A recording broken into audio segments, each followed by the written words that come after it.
Es posible que no pueda pronunciarse jamás un juicio absoluto y definitivo acerca de las relaciones de Edward Bellingham con William Monkhouse Lee, ni sobre la causa que motivó el gran terror de Abercrombie Smith. Es verdad que poseemos un relato completo y claro del propio Smith, así como determinadas corroboraciones que pudo encontrar en hombres como Thomas Styles, el sirviente, del reverendo Plumtree Peterson, miembro del Old College, y de otras personas que tuvieron oportunidad de obtener una visión pasajera de este o aquel incidente, dentro de una singular cadena de sucesos. No obstante, en lo esencial, la historia se apoya solo en el testimonio de Smith, y la mayoría se inclinará a pensar que es más probable que un cerebro aparentemente sano sufra una sutil deformación en su textura, algún extraño defecto en su funcionamiento, que el hecho de que se haya transgredido el camino de la naturaleza, a pleno día, en un centro de enseñanza tan afamado como la Universidad de Oxford. Sin embargo, cuando nos paramos a pensar en lo estrecho y tortuoso que es ese sendero de la naturaleza, en lo confusamente que podemos trazarlo, a pesar de todas las luces de la ciencia, y en cómo surgen misteriosamente de la oscuridad que lo rodea enormes y terribles posibilidades, llegamos a la conclusión de que tiene que ser audaz y seguro de sí mismo el hombre capaz de poner un límite a los extraños senderos laterales por los que puede vagar el espíritu humano. En la esquina de una de las salas de lo que llamaremos el Old College de Oxford se alza una antiquísima torre. El pesado arco que se extiende sobre el hueco de la puerta ha declinado bajo el peso de los años, y los bloques de piedra gris mordida por el líquen están unidos por tallos y filamentos de hiedra, como si la vieja madre se hubiera esforzado por asegurarlos contra el viento y la intemperie. Desde la puerta asciende en espiral una escalera de piedra, con 2 descansillos intermedios y un tercero donde concluye. Los peldaños están desgastados y deformados por las pisadas de las generaciones de buscadores del conocimiento que se han ido sucediendo. La vida se ha deslizado como el agua por los escalones de la sinuosa escalera, y como el agua, ha dejado atrás estos surcos de piedra desgastada. Desde los pedantes estudiosos de largas togas de los tiempos de Plantagenet hasta los jóvenes calaveras de épocas posteriores, qué pictórica y fuerte ha sido esa corriente de joven vida inglesa. ¿Y qué queda ahora de todas aquellas esperanzas, de todas aquellas aspiraciones, de toda aquella energía impetuosa, excepto unas cuantas letras grabadas sobre la piedra de algún viejo cementerio, y acaso un puñado de polvo en un féretro carcomido? Sin embargo, allí permanecía la silenciosa escalera y el viejo muro gris, con sus bandas, sautores y otros emblemas heráldicos, como si fueran sombras grotescas proyectadas desde los tiempos pasados. En el mes de mayo de 1884, 3 hombres ocupaban los grupos de habitaciones que daban a los distintos descansillos de la vieja escalera. Cada grupo constaba simplemente de un cuarto de estar y un dormitorio, mientras que las 2 habitaciones correspondientes de la planta baja se empleaban, una como carbonera y la otra como vivienda del sirviente Thomas Styles, cuya ocupación principal consistía en atender a los 3 hombres de arriba. A derecha e izquierda había una hilera de salas de conferencias y despachos, de manera que los habitantes de la vieja torre disfrutaban de cierta independencia, lo cual confería a estos aposentos una gran popularidad entre los estudiantes más aplicados. Así eran los 3 estudiantes que las ocupaban ahora: Abercrombie Smith en el piso superior, Edward Bellingham en el intermedio y William Monkhouse Lee en el inferior. Eran las 10 en punto de una noche clara de primavera y Abercrombie Smith descansaba en su sillón con los pies apoyados sobre el guardafuego y la pipa de gelatina entre los labios. Al otro lado de la chimenea, en un sillón similar y en actitud igualmente cómoda, descansaba su viejo amigo de escuela Jethro Astier. Los 2 hombres vestían traje de franela, pues habían pasado la tarde en el río. Pero, aparte de los trajes, bastaba fijarse en sus rostros despiertos, de rasgos marcados, para darse cuenta de que eran hombres que gustaban del aire libre, hombres cuya voluntad y gusto se dirigían de forma natural hacia todo lo que fuera masculino y enérgico. Astier, desde luego, era primer remero de la embarcación de su colegio, y Smith era incluso mejor remero que él, pero los exámenes proyectaban ya su sombra sobre ellos y Smith estaba volcado en el trabajo, salvo unas pocas horas a la semana que dedicaba a su salud. Un montón desordenado de libros de medicina, huesos, modelos y placas anatómicas diseminados sobre la mesa revelaban la extensión y la naturaleza de sus estudios, mientras que un par de sticks y un juego de guantes de boxeo colocados encima de la chimenea indicaban los medios de que se valía, con la ayuda de Astier, para realizar sus ejercicios de la forma más cómoda y regular. Los 2 amigos se conocían muy bien, tan bien que podían estar sentados en medio de un silencio tranquilizador, lo cual constituye el más alto desarrollo de la amistad. «Toma un poco de whisky», dijo por fin Abercrombie Smith entre 2 nubes de humo. «Hay escocés en la jarra e irlandés en la botella». «No, gracias, me estoy preparando para las regatas. No bebo cuando estoy entrenando». «¿Y tú, no bebes?» «Estoy estudiando duro. Creo que es mejor prescindir de ello». Astier sintió con un movimiento de cabeza y volvieron a caer en un silencio acogedor. «A propósito, Smith preguntó Astier al poco tiempo, ¿no te has relacionado todavía con los dos tipos de la escalera? Nos saludamos cuando nos encontramos. Nada más. Pues yo me inclinaría a dejarlo en ese punto. Tengo información sobre ellos. No demasiada, pero me basta. Si estuviera en tu lugar, no creo que intimase con ellos. Y con esto no quiero decir nada malo de Monkhouse Lee. ¿Te refieres al delgado? Exacto. Es un tipo distinguido. No creo que tenga ningún vicio. Pero no puedes tratar con él sin tratar también con Bellingham. ¿El gordo? Sí, el gordo. Es un hombre al que yo preferiría no conocer. Abercrombie Smith arqueó las cejas y miró fijamente a su compañero. ¿Qué pasa con él? Preguntó. ¿Bebe? ¿Juega a las cartas? ¿Es un canalla? Tú no sueles ser tan crítico. Ah. Está claro que no le conoces, de lo contrario no me preguntarías. Hay algo detestable en ese individuo, algo que recuerda a los reptiles. Me da asco. Yo le clasificaría como un hombre con vicios secretos, un bilioso perverso. Aunque no es tonto. Dicen que en su especialidad es uno de los mejores que han pasado por este colegio. ¿Medicina o clásicas? Lenguas orientales. Es un verdadero demonio para las lenguas. Hace tiempo se lo encontró Chillingwood en algún lugar situado por encima de la segunda catarata, y me contó que hablaba con los árabes como si hubiera nacido y le hubieran destetado y criado entre ellos. Hablaba copto con los coptos, hebreo con los judíos y árabe con los beduinos, y todos ellos habrían estado dispuestos a besarle la levita. En aquellas regiones hay viejos ermitaños que viven en las rocas y se mofan y escupen a los extranjeros casuales que pasan por allí. Pues bien, en cuanto veían al tal Bellingham, antes de que pronunciara 5 palabras, ya estaban ellos con la panza en el suelo, haciendo contorsiones. Chillingwood aseguraba que nunca había visto algo semejante. Y Bellingham, al parecer, se lo tomaba como un derecho y se paseaba pavoneándose entre ellos y les hablaba dándose aires de superioridad, como si fuera su viejo tío holandés. No está mal para un estudiante del Old College, ¿verdad? ¿Y por qué dices que no se puede tratar a Lee sin tratar también con Bellingham? Porque Bellingham está comprometido con su hermana Eveline. ¡Qué chica tan simpática, Smith! Conozco bien a toda la familia. Me repugna ver al bruto ese con ella. Un sapo y una paloma, eso es lo que me viene siempre a la mente. Abercrombie Smith sonrió y vació la pipa golpeando la cazuela contra la pared de la chimenea. Amigo, has puesto todas las cartas sobre la mesa, dijo. Prejuicios, desconfianza y celos. No tienes nada realmente en contra del tipo, excepto eso. Bueno, yo la conozco desde que levantaba del suelo lo que esta pipa de cerezo, y no me hace gracia verla correr riesgos. Y este es un riesgo. Ese hombre parece una bestia. Y tiene el carácter de una bestia, un carácter venenoso. ¿Te acuerdas de su pelea con Lon Norton? No. Siempre olvidas que soy nuevo. Ocurrió el invierno pasado, tienes razón. Bueno, ya conoces el camino de sirga que hay a lo largo del río.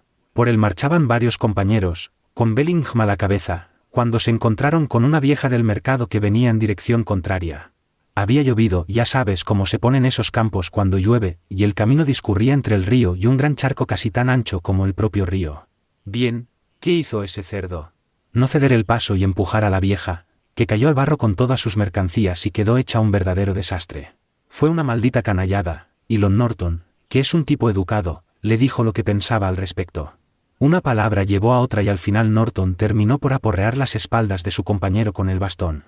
Se produjo un alboroto tremendo, y ahora es un placer ver de qué manera mira Bellingham a Norton cuando se encuentran. Por Júpiter, Smith, son casi las 11. No hay prisa. Enciende otra pipa. No puedo. Se supone que estoy entrenando. Estoy sentado aquí, chismorreando, cuando debería estar a salvo en la cama. Cogeré prestada tu calavera, si puedes prescindir de ella. Le dejé la mía a Williams durante un mes. Me llevaré también estos huesecillos del oído, si estás seguro de que no vas a necesitarlos. Muchas gracias. No me hace falta una maleta, puedo llevarlos perfectamente bajo el brazo. Buenas noches, amigo, y sigue mis consejos acerca de tu vecino. Cuando dejó de oírse el eco de las pisadas de Astier, que iba cargado con su botín anatómico por la tortuosa escalera, Abercrombie Smith arrojó la pipa al canasto de los papeles, acercó la silla a la lámpara y se sumergió en el estudio de un formidable mamotreto de tapas verdes, ilustrado con grandes mapas a colores de aquel extraño reino interior del cual somos monarcas incapaces y desventurados. Aunque nuevo en Oxford, no lo era en el estudio de la medicina, pues había trabajado 4 años en Glasgow y en Berlín, Y si pasaba el examen que se avecinaba, entraría a formar parte de la profesión médica. Con su boca grave y severa, su frente amplia y unos rasgos bien perfilados, aunque algo duros, era un hombre que si bien no tenía un talento brillante, era tan tenaz, tan paciente y enérgico que al final podía alcanzar a los genios más notables. Un hombre capaz de mantener su terreno entre escoceses y alemanes del norte no retrocede con facilidad. Smith había dejado una reputación en Glasgow y Berlín, y ahora se proponía hacer otro tanto en Oxford, si el trabajo duro y la abnegación se lo permitían.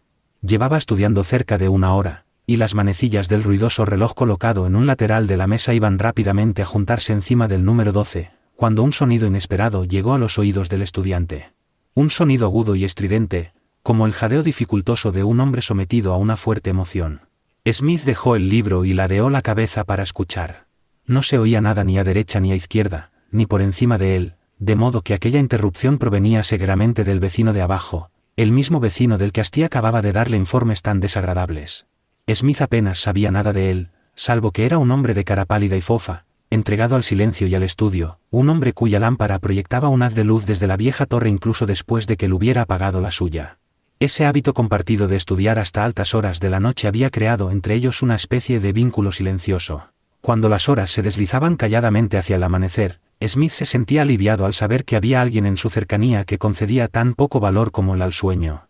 Incluso ahora, al dirigir sus pensamientos hacia él, sentía cierta simpatía. Astier era un buen tipo, pero algo tosco y nervioso.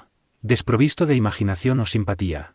No podía tolerar que alguien se apartara de lo que él consideraba el modelo tipo de lo masculino. Si un hombre no podía ser medido de acuerdo con el reglamento de una escuela pública, entonces era inaceptable para Astier.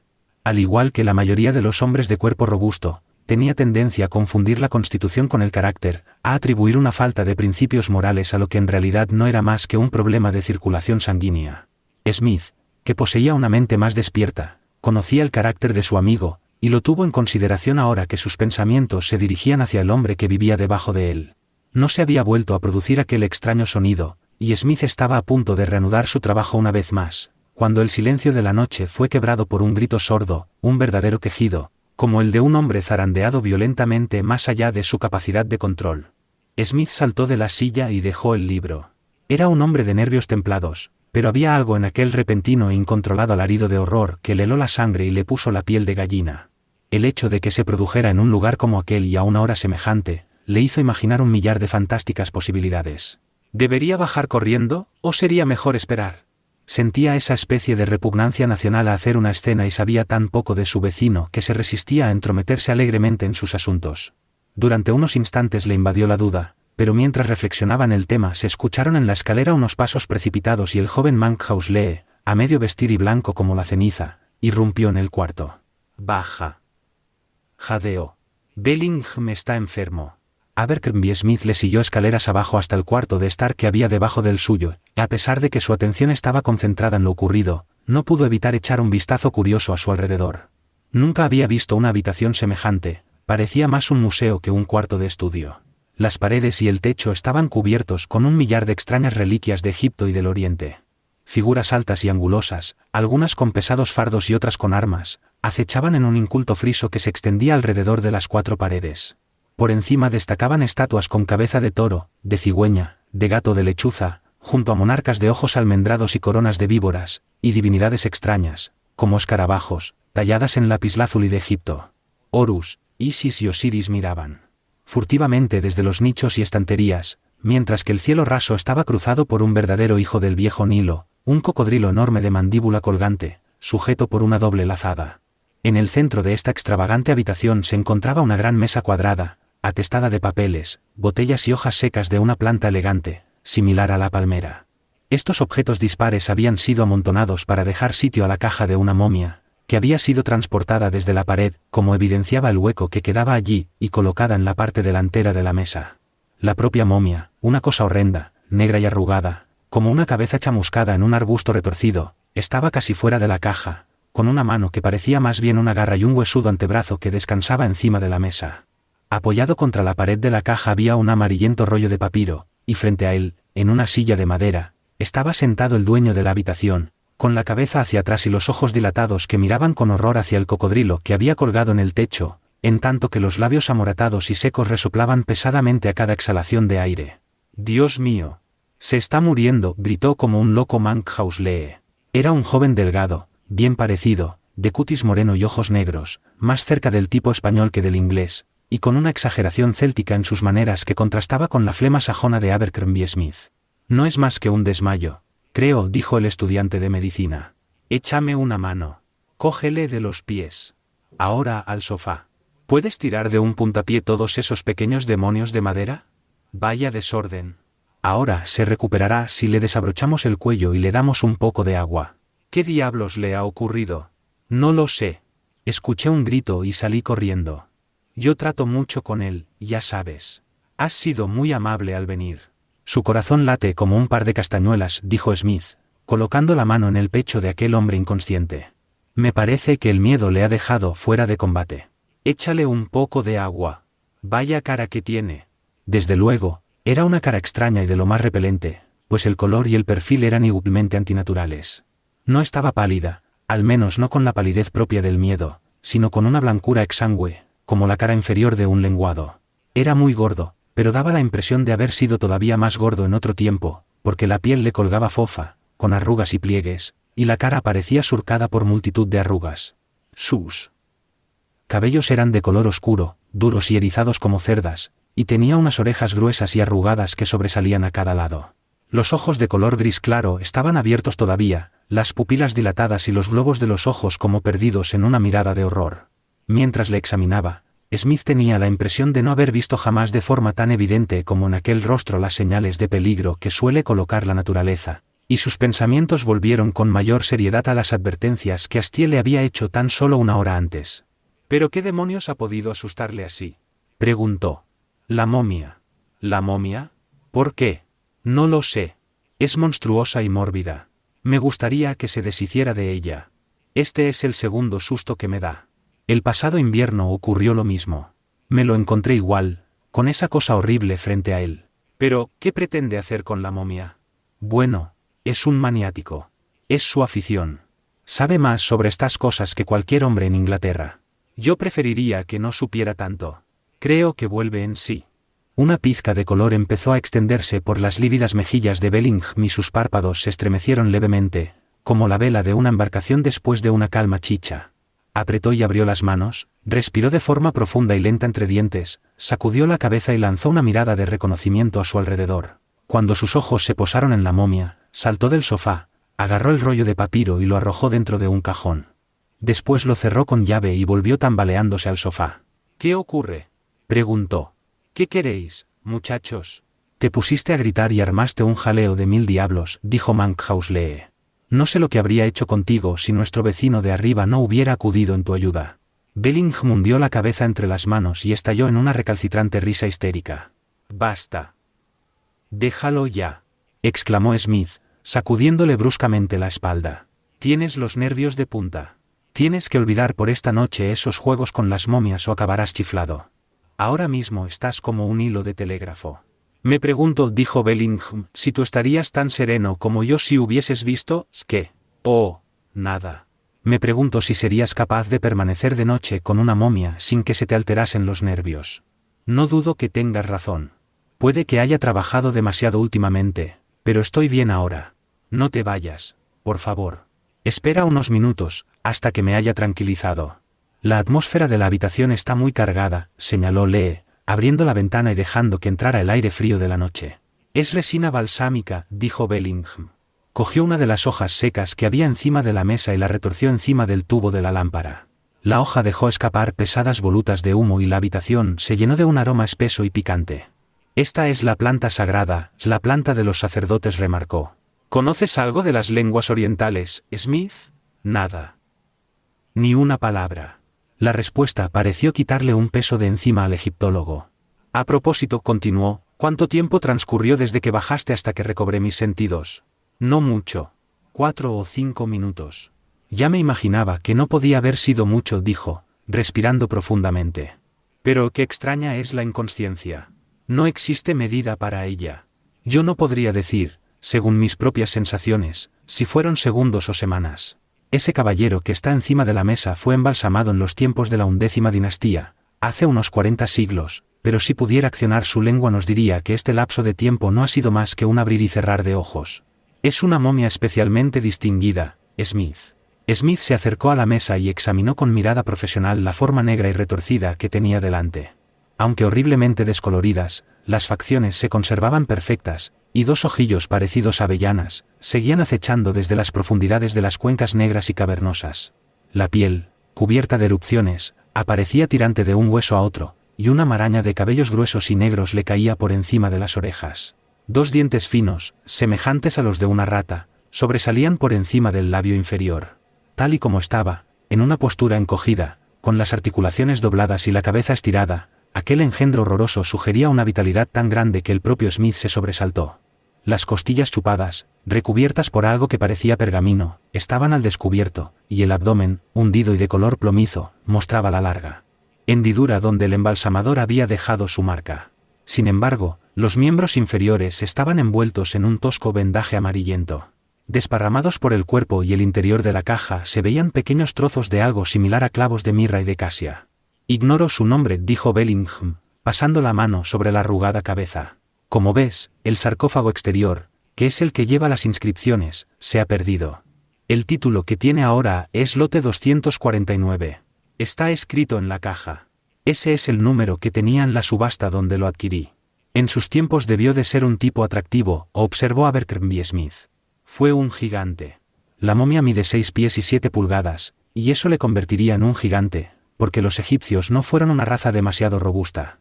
Palpa también estos huesos grandes y abultados, debió ser un tipo poco recomendable para discutir con él. Quizás estas mismas manos ayudaron a colocar las piedras de las pirámides, sugirió Monkhouse Lee, observando con repugnancia los talones torcidos y sucios. Ni mucho menos.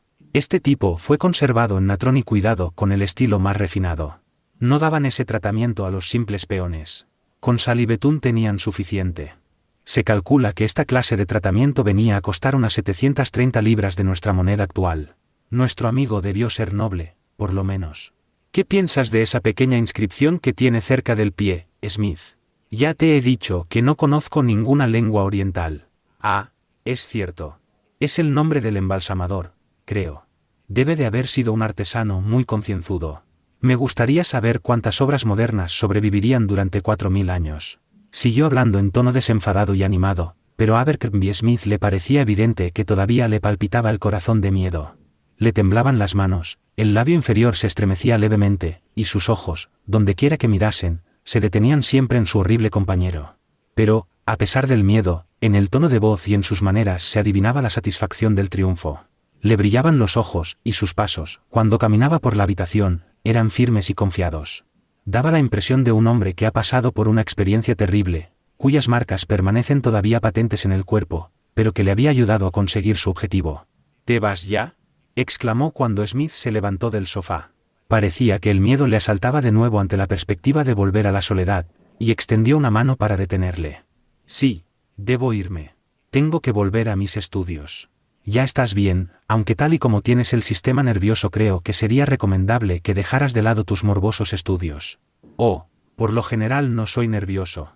No es la primera vez que le quito el vendaje a una momia. La última vez te desmayaste, observó Monkhouse Lee. Ah, sí, es cierto.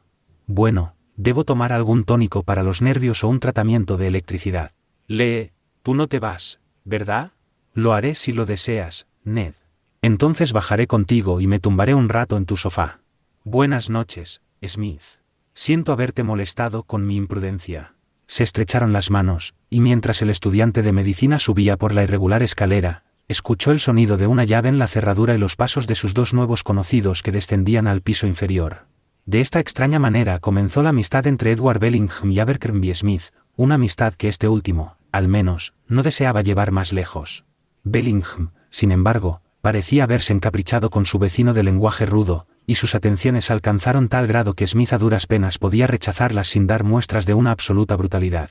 2 veces llamó a Smith para agradecerle su ayuda, y después fue a visitarle repetidamente con libros, documentos y toda clase de atenciones que 2 vecinos solteros pueden ofrecerse recíprocamente. Pronto tuvo Smith ocasión de comprobar que se trataba de un hombre de vastas lecturas, con vocación universalista y una extraordinaria memoria. Además, Sus modales eran tan exquisitos y agradables que al cabo de un tiempo uno pasaba por alto su aspecto repelente. Para un hombre cansado y aburrido del trabajo, Bellingham no resultaba un compañero desagradable, y con el correr de los días Smith se vio a sí mismo esperando con interés estas visitas, e incluso devolviéndoselas. No cabía duda de que era un hombre extraordinariamente inteligente, y sin embargo, el estudiante de medicina creyó detectar en Bellingham una vena de locura, pues en ocasiones le sorprendía con manifestaciones grandilocuentes y fatuas que contrastaban con la simplicidad de su vida.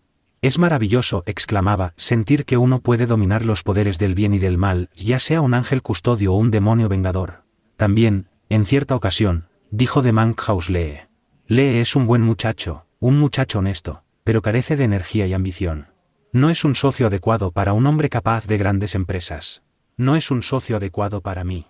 Cuando escuchaba estas insinuaciones e indirectas estúpidas, Smith se limitaba a chupar solemnemente su pipa, arqueaba las cejas y movía la cabeza, interponiendo pequeños consejos de sabiduría médica, como las virtudes de levantarse temprano y hacer vida al aire libre. En los últimos tiempos Bellingham había contraído un hábito que Smith reconocía perfectamente como un heraldo de debilidad mental. Parecía estar hablando consigo mismo. A altas horas de la noche, cuando no era posible que le visitara persona alguna, Smith oía su voz en el piso inferior, sosteniendo un monólogo apagado y cauto, hasta convertirse en un susurro, pero perfectamente audible en medio del silencio. Este parloteo solitario molestaba y distraía al estudiante, de modo que se vio obligado más de una vez a hablar del asunto con su vecino. Bellingham, sin embargo, se sonrojaba ante esta acusación y negaba de forma tajante que hubiera proferido sonido alguno. A decir verdad, se mostraba más molesto de lo que la situación parecía requerir. Si Abercrombie Smith albergaba alguna duda acerca del testimonio de sus oídos, no habría tenido que ir muy lejos para encontrar una confirmación. Tom Styles, el pequeño sirviente arrugado que venía atendiendo las necesidades de los moradores de la torre desde tiempos inmemoriales, estaba seriamente preocupado por el mismo tema. «Perdóneme, señor», preguntó cierta mañana mientras efectuaba la limpieza del piso superior, «¿cree usted que Mr. Bellingham está bien?» «¿Bien de qué, Styles?» «Sí, señor. Bien de la cabeza. ¿Y por qué no va a estarlo?» «Bueno, no sé, señor. Ha cambiado sus costumbres últimamente. No es el mismo, aunque me atrevo a decir que no fue nunca un caballero de mi gusto, como Mr. Hastío usted mismo, señor. Habla consigo mismo de una forma horrible. Me sorprende que no le moleste a usted. No sé qué hacer con él, señor. No sé por qué te preocupa, Styles». «Pues me preocupa, Mr. Smith. Tal vez esté fuera de mi competencia, pero no puedo remediarlo.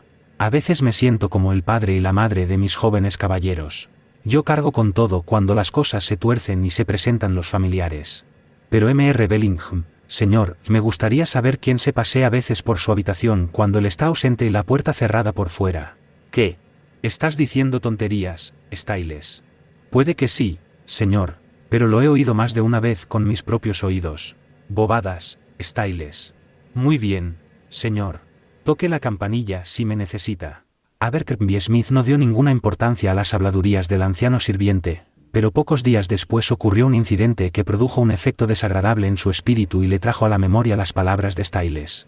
Bellingham había subido a verle ya entrada la noche y le estaba entreteniendo con un interesante relato de las tumbas excavadas en las rocas de Beni Hasan, en el Alto Egipto, cuando Smith, cuyo oído era notablemente agudo, escuchó con claridad el sonido de una puerta que se abría en el descansillo de abajo. «Alguien está entrando o saliendo de tu habitación», observó. Bellingham se puso en pie de un salto y durante unos instantes permaneció sin saber qué hacer, con la expresión de un hombre dividido entre la incredulidad y el miedo. «Creo que la cerré», tartamudeó. «Estoy casi seguro de que la cerré. Nadie ha podido abrirla. Ahora mismo estoy escuchando las pisadas de alguien que sube», dijo Smith. Bellingham se precipitó afuera, cerró la puerta de golpe y corrió escaleras abajo. Smith le oyó detenerse a mitad de camino y creyó percibir el sonido de unos murmullos. Unos segundos después la puerta del piso de abajo se cerró, una llave chirrió en la cerradura y Bellingham, con la cara pálida y cubierta de gotas de sudor, subió las escaleras una vez más y entró en la habitación. «Todo está en orden», dijo, dejándose caer en una silla. «Ha sido ese estúpido perro. Ha abierto la puerta a base de empujones. No entiendo cómo me olvidé de cerrarla». «Ignoraba que tuvieses un perro», dijo Smith, examinando con expresión pensativa el rostro alterado de su compañero. «Sí, lo tengo desde hace muy poco. Tengo que deshacerme de él. Es excesivamente incómodo». «Debe serlo, si te resulta tan complicado tenerlo encerrado.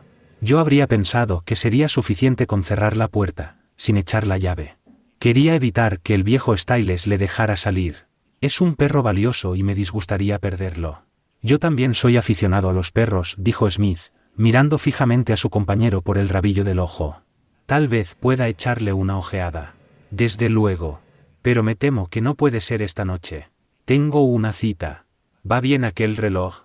Entonces llevo ya un cuarto de hora de retraso. Discúlpame, por favor.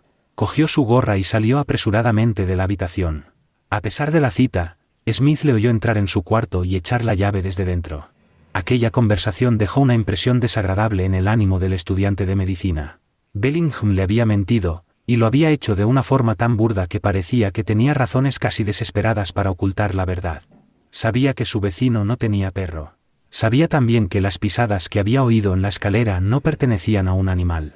¿De quién eran, entonces? Había que considerar la declaración de Styles respecto a alguien que caminaba en la habitación cuando su dueño estaba ausente. ¿Se trataría de una mujer? Smith se inclinaba por esta suposición. En ese caso, si Bellingham fuera descubierto por las autoridades del colegio sería expulsado de forma deshonrosa, lo que tal vez explicaría el motivo de su ansiedad y sus falsedades. Sin embargo, parecía imposible que un estudiante pudiera ocultar una mujer en sus habitaciones sin que fuera descubierta inmediatamente.